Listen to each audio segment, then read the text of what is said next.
السلام عليكم ورحمة الله وبركاته. ولا لهيجا وإذن سلامي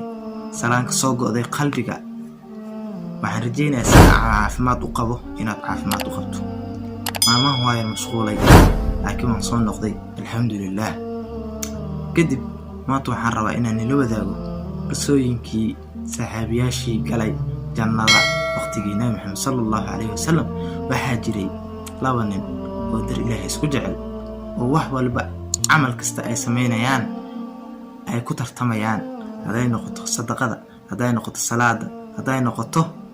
wax walibas ku tartami jireen ninkan hadduu sadaqa baxsado kan kale sadaqa ka badan inuu baxsado ayuu jeclahay habeenka kan hadduu tukado salaatul layl kan kale ma kas jifan jirin oo tukan jiray sadaqa ka badan ayay baxsan jireen way ku tartami jireen ajirka iyo khayrka dar Allah ay isku jeclaayeen waa walaalo maxay yeelay diinta ayaa ka dhigtay walaalo waa saaxiibo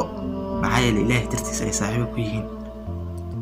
kadib waxaa soo martay jaaniska ugu wanaagsanaa oo qaatumadooda ku wanaagsanaan karto ayna ku dhiman karaan wax wanaagsan waxaa jiray meeshay joogeen ayaa dagaal ka dhacay gaalada islaamka dagaalka ay ka qayb galeen way kala dhumeen ku kamid ah labada nin waa la dilay markii la dilay wuxuu dhahay dhimalo hadaan dhinto in saaxiibkayga oo ilaahay dartiisa isku jeclaana ayaa jira insha Allah asagana jannada ku kulmayna saaxiibkay qaali waay kadib kii kale ayaa la qabtay waa la qafaashay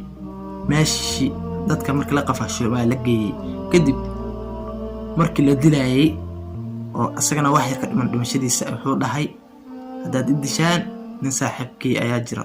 aan jannada aan ku rafiiqayno hore ilaahay noogu sheegay inay harsan doonaan dadka ilaahay dartiisa isku jecel arshka ilaahay maalinta qiyaama kadib qisadeena labaad waxay ku saabsan tahay saxaabiga la yiraahdo Julaybiib muu ahayn saxaabi aad u qurux badan ama dhanka wajiga ama dhanka kale kadib dadka ku nool magaalada Madiina aad bay u xaman jireen waxayna dhihi jireen adiga naag ku aroosanayso ama naag ku jeclaanayso malahan kadib wuxuu u tagay rasuulkeena sallallahu alayhi wasallam wuxuuna ku jiri hadaan ilaahay subhanahu wa ta'ala aan adeeco aan ka cabsado adigana aan rasuulo aan ku adeeco aan waxaad ii sheegto qaato soo jannada galay rasuulkeena sallallahu alayhi wasallam wuxuu dhahay Julaybiib waa galaysaa markaa kadib wuxuu dhahay maxay dadkan igu diidan yihiin gabdhahooda inay aniga ii dhisaan aniga waxaan u baahanahay islaan aan aroosto ama aan guursado rasuulka sallallahu alayhi wasallam ayaa dhahay Julaybiib waxba ha ismurjinin aniga ayaa ku doonayo gabadh adiga guursato kadib wuxuu dhahay orod bax waxaad aadaa qoys ansaar ah oo Madiina meelahaas ka degan qoyskaas aad waxay dhaleen gabar aad u qurux badan way weynaatay hadda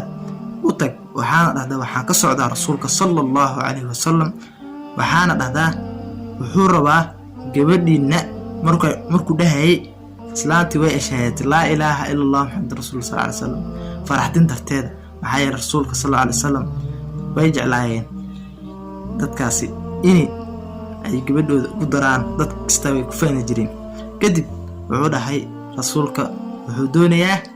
in uu gabadhiina aniga siiyo markaas ay dhaheen inna lillahi wa inna ilayhi raaji'uun si ayagoo laga dhintay islaanta ayadoo ka xun ayay tiri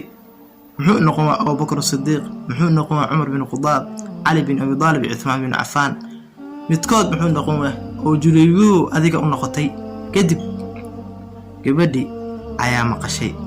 hadalladii isdaafsanayay waxayna dhahday subhanallah miyadan aaminsanin ilaahay subhanahu wa ta'ala miyadan adeecaynin hadalkii rasuulka sallallahu alayhi wasallam hadduu rasuulka ila jeclaaday Julaybiib hadda waa ninkayga maxaa rabtiin inaa nagu dhacdo caradii ilaahay maxaad nabiga codsi u soo dhibtay u diidaysaan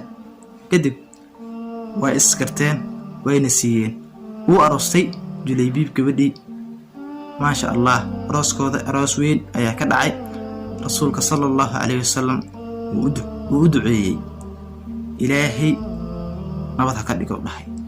asagoo dadbixiisa dhamaanin ayaa waxa la dhahay jihaad ayaa la aadaya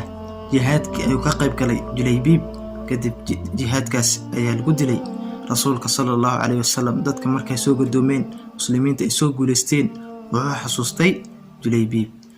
wuuna ka waayay dadkii soo noqday. markaasuu dhahay Julaybiib ma aragteen? markaasaa la dhahay la raadiyo. waa la raadiyey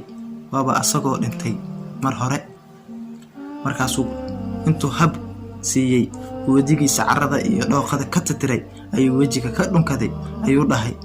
haddii dadka ay adduunka joogaan ku diidi jireen gabar inay ku aroosaan, xawrul laciin ayaa jannada